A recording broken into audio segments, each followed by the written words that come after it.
G'day guys, Shane from Karate Over Coffee. Got part one of a three-part series with Tsuneari Yahiro, which is our karate's first Australian Olympian. So we started chatting quickly, just early about the Olympics, and then it sort of turned into what it takes to become an elite athlete in Australia.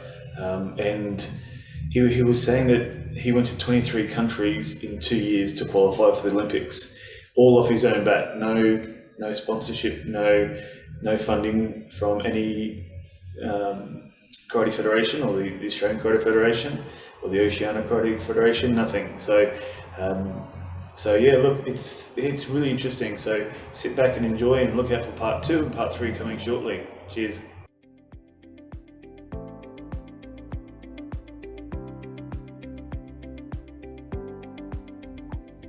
G'day guys, welcome back to Karate Over Coffee. I'm with Tsuneari, our first Australian Karate Olympian. So welcome back, buddy. Hey, hi Shane. Thanks for having me again. Welcome back to Brisbane. Yep, back in Brisbane, back in lockdown. Back in lockdown. So you're back in quarantine? Yep, I've done a week of quarantine now, so another week to go. Okay, cool. In sunny Brizzy. Mate, it's a bit chilly. It must be about 24 degrees. I'm wearing a jumper. Yeah, it looks, I'm in the room, so there's no air, so I can't tell what the temperature, but the weather outside looks really good. So what is the go with the quarantine? Are you allowed on the balcony? No, I don't have a balcony, so so I just have like a window where I can stare out and get jealous. So all the Olympians are in that hotel? Yes, yeah, all Olympians in. I bet all the swimmers, man, they've probably got like king size beds and 3 balconies, double rooms. Yeah, I think all the swimmers and stuff left a little bit early. We had to leave. Oh yeah. Within like 2 days after the whole sport's finished. Oh, after your event's finished? Yeah, so that was the rules, like from like the playbook and the Olympic Committee. Oh, okay. So one where when I was there, it was mainly this like athletics, water polo, basketball. Yeah. People. Yep. Oh, that'd been cool. Did you get to meet any of the? Yeah, I met the boomers. Like, oh, did you? That was it was pretty cool. Yeah. Oh, that's cool. Paddy Mills. Bronze medal for them. Congrats for them. Yeah. Yeah, man. Yeah, I couldn't believe that was our first medal in basketball. I know. It's crazy. Yeah. It is really competitive, but once you look at it, like other countries. Yeah. Yeah. It's well, the fact that we had Shane Heel, I can't believe we didn't get a medal. Yeah, like it was really funny because the Kiwi team did the haka against them once. I think it was last Olympics. Oh, okay, yeah. Yeah, their eyes were like on fire. Oh, yeah. The US team was just looking at them like, what is going on? Well, the funny thing is, like in Australia, we only ever get to see the Australian sports, but this time with the Olympics, 7plus did an app and you could actually pick and choose everything, right? Yeah. Yeah, it was awesome, man. I couldn't believe it. And but yes, on the regular Channel 7 or 7 Mate or whatever it is, it was just Australian athletes. Yep. It would be fantastic. You could actually, on the different sports, you could see New Zealand play America in the basketball, which is great. And you were on mainstream Channel 7. Yeah, my family. Yeah. Yeah, that was cool. Did your family tape it? And I think so. Yeah, I hope they did. I'm sure Channel 7 will give you a copy if needed. Yeah. But I think actually for the next couple of weeks you can go back and watch any of the Olympics. Yeah, it's still there. Yeah. So that's cool. So did you stay for the closing ceremony? Yes. Yeah, I was fortunate. I had to ask initially. Yeah. Yeah, they were going to fly us out straight out, and I was like, it was only an extra day. Yeah. Yeah, so I just asked them and say, look, man, can I stay for the closing ceremony? And they said yes. Okay, that's cool. I mean, fortunate, yeah. Was it as good as the World Games in Taiwan? Well, having no crowd. The one in Taiwan was really epic. Like, I just walked out of the stadium. Similar, like when you come out like for the tracks. Yeah. And see the whole crowd like full with like glow sticks on. Yeah. It was amazing. Yeah. Yeah. Leon. I mean, there was a lot of people. One area of the stand was full because of like all the Olympic people and all the important people, but that was it. But I was just thinking, if that stadium was full, it would have been crazy. Yeah, what was the Budokan like? Budokan was good. It was all renovated, and the seats were all like brand new, and all the walls were fixed. Oh no, It was nice, yeah. But you get enough people like at one area where all the athletes were sitting. Yeah, there was. Yeah, I mean, there was still atmosphere. Yeah, there was. It's like for us, it was like a normal competition. We don't get crowds anyway. So. Well, it's bigger than any crowd I've ever seen at a. Yeah. Especially in Queensland, but yeah, cool. All right. And did you fly out the next day? Did you? Yes, we are like midday in the night. Yeah. But you're not allowed to mingle with other countries? Yeah, so on the last night, like in the lobby, the Aussie team pretty much just hang out and just like socialize. But we weren't allowed to like do that with other countries. Yeah. Did you if you're like in the cafeteria or if you're at the shops and you see someone talk to them, that's fine. Yeah. But you couldn't actually like the rules were like you can't socialize. Yeah. Can't gather. With other countries, yeah. And what about well, were you staying by yourself or you sharing with anybody in the room or? So initially we had like it was like you have one common area in the middle where there's like just a fridge and like a couple of tables. And then you had like 4 different bedrooms, like just a single bed. Okay. Or other rooms had like you had shared rooms. Yep. So initially I was with Mark. Yep. But then after like 2 days, because there was so much space, Mark, you gave us the whole apartment to ourselves, pretty much. Mark Golding, the coach. Yeah, Mark Golding. Yep. Yeah. Okay. And what about the beds? I heard there was cardboard beds. Yeah, quite comfortable. I'll be honest with you. Okay. Yeah, and they didn't break or nothing. Yeah. And yeah, it's pretty. I think it's a cool idea because you only use it for the Olympics, right? Yeah, yeah. The area, and then like it's cardboard beds, environmentally friendly. Yeah. The walls are like, I think all the apartments they had walls like cardboard, like semi-cardboard walls. Okay. Built in for the rooms, and I think afterwards after the Paralympics they're just gonna take the walls out. Okay. And they do a bit of renovation, and I think they can sell the place as apartments. Oh, okay. Yeah, that's a smart idea. Each country has their own apartment. Oh, okay, yeah, yeah. Some countries, if you're like small, you mix it with other countries. Yeah. But Australia pretty much had their own apartment with some Oceania countries on top. Oh, yeah, okay, yeah. Yeah, but it was really cool. Like, everything was so professional, so organized. What was your did you talk to other athletes? I mean, like other Australian, especially like boxing teams. Yep. We're close because we're like this combat sport. We have the same manager. Yeah. Okay. Yep. Yeah. So I was with Harry. He got the bronze medal. Yeah, spoke to him a lot. Really nice guy. Cool. Really top bloke. Yeah. And oh mate, we didn't even talk about coffee. I'm just about to drink my coffee. Well, yeah. What do you got there? So I got the new Victoria coffee, the tea bags, the coffee bags, not tea bags. So coffee bags. It's like instant coffee, but you use like more like a tea. Okay. So you brew it for a couple of minutes and you drink it. It's really nice. Yeah. Really good. Do you leave the tea bag or the coffee bag in there, or do you take it out, or is it? I think on the instruction was like take it out after like 5 minutes. So 3-4 minutes. Yeah.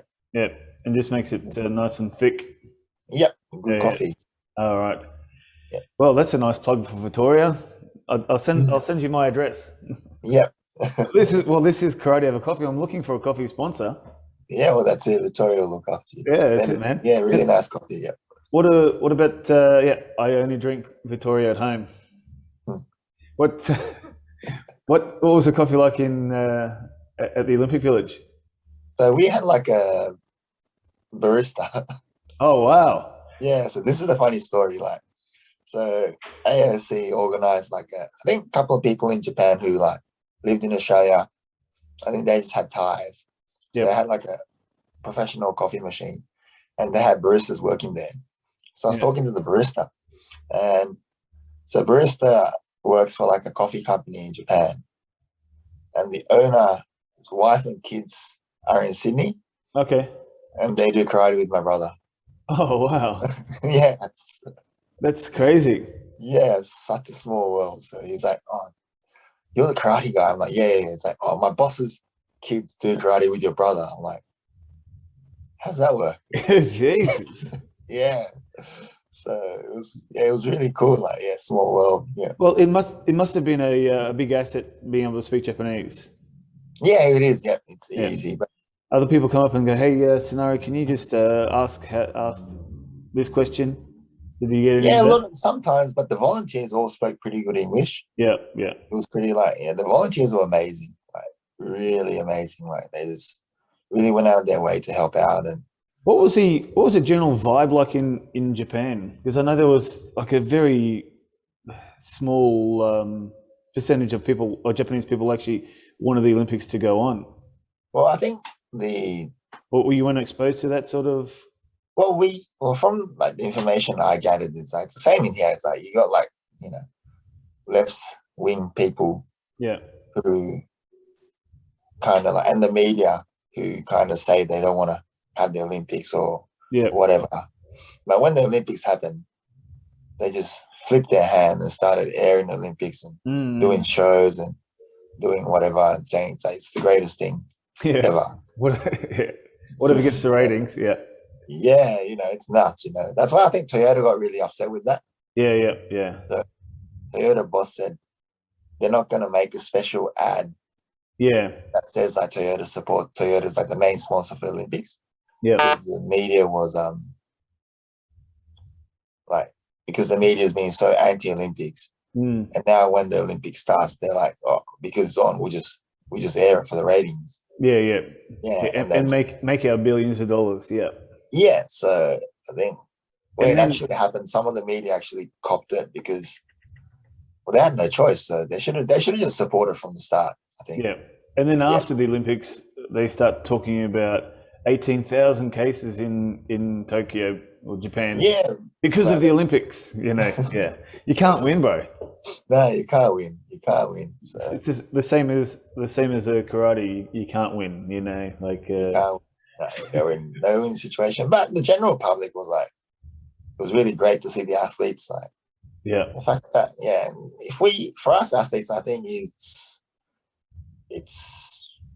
the best thing we can do is like do our best, and if it moves someone's heart a little bit, yeah, gives them a bit of a joy, that's all we can ask for at the Olympics. I think like yeah, not much yeah. more. But, Well, the same could be said about yourself, mate. mm,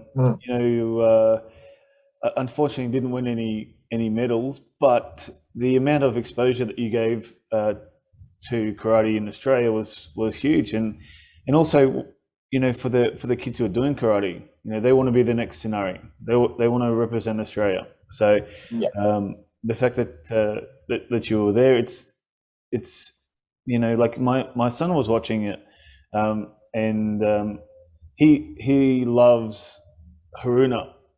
yeah, He loves Haruna because he's got this karate do video game. Have you seen it? It's a yeah, Kumite the one, karate app, yeah, the karate app. So he fights Haruna, and hmm so he's watching Haruna up there, and then he's following along. He's doing Kumite as he's moving, as yeah, watching you guys, and so that sort of thing. He can actually see somebody from Australia go to the Olympics hmm is something tangible for the kids here. yeah, So yeah, man, you'll be the next uh, person. Like, I want to be the next Tsunari. yeah. For me, that's all I can. I'm happy if that is, if I can help some kids do, enjoy Yeah, karate more. And even if I can't teach them directly or can't speak to them, but if I can have influence on their karate, yeah. I Well, can't mate, ask for much more. at the next competition, if you go, Australian Open Nationals, there'll be kids coming up and asking for your autograph, Yeah, if they're not already doing it. yeah. It'll Um, be nice. It'll be nice to just like, be something for the kids to look up to. yeah, Yeah, yeah, like because Australia is so far away from everywhere. yeah, We're so far away, geographically, um, that it's really hard for a sport to there's no funding. There's no funding for you to go uh, overseas and fight, and the training is up to you. Like there's no set plan by anybody else. Like those sorts of things make it almost almost impossible for Australia to consistently do well overseas. Yeah. Well, it's a system not made to succeed, right? It's the individual athlete, mate, who will win a medal for Australia in world champs or karate ones. It's not, there's not 10 athletes who will win 10 medals. It's one athlete out of 1,000 who has put in the hard yards, who's put in the 20 years of training, who will win. Instead of countries like Iran, Turkey, France, where there's a big system in place to push those elite athletes up. Apart from yourself, who else is an elite athlete in Australia, karate? Mitch Durham, he's good. Yeah. Oh yeah, Mitch. Yeah. Yeah. Mitch, Daniel Thielen, I think they're doing. Hope they push a little bit more. And you got young kids like Ethan. But you got a couple of really young kids coming up, next generation, like fresh 18, 19-year-olds. So. But again, like that's individual. Like there's no funding for them, which makes it really, really hard. And it's really up to them. It is, yeah, and it's just and like it'd be very easy to just get discouraged and go, it's too hard. Sometimes they see, like, they go to the World Championships, they see it, and they go, it's going to be very hard to get here, like, to get to the top level of here. Like, you kind of see the commitment you need to put in. Yeah. Once you see the people at the top, and you're like, it's either you want to do it or you don't want to do it. Yeah, that's right. Yep. You realize maybe karate isn't for me, or maybe that extra commitment, like the fact I have to wake up at 4 o'clock every morning, it's just too hard for me. Yeah, and that's because that culture isn't embedded as well. Like, that's right. You see sports like swimming, it's a given. Yep. Like, before school, you wake up at 4 or 5, go swim for 2-3 hours, go to school, go to the pool again, swim. Like, that culture is embedded in this sports like swimming, and like even rugby, like football, like the amount of hours you need to put in are like it's embedded in the culture. Yeah. And you look at swimming, for example, there are elite athletes. Yeah. Instead of in karate, there might be 100 good athletes, 100 athletes, whereas swimming, there's 10,000.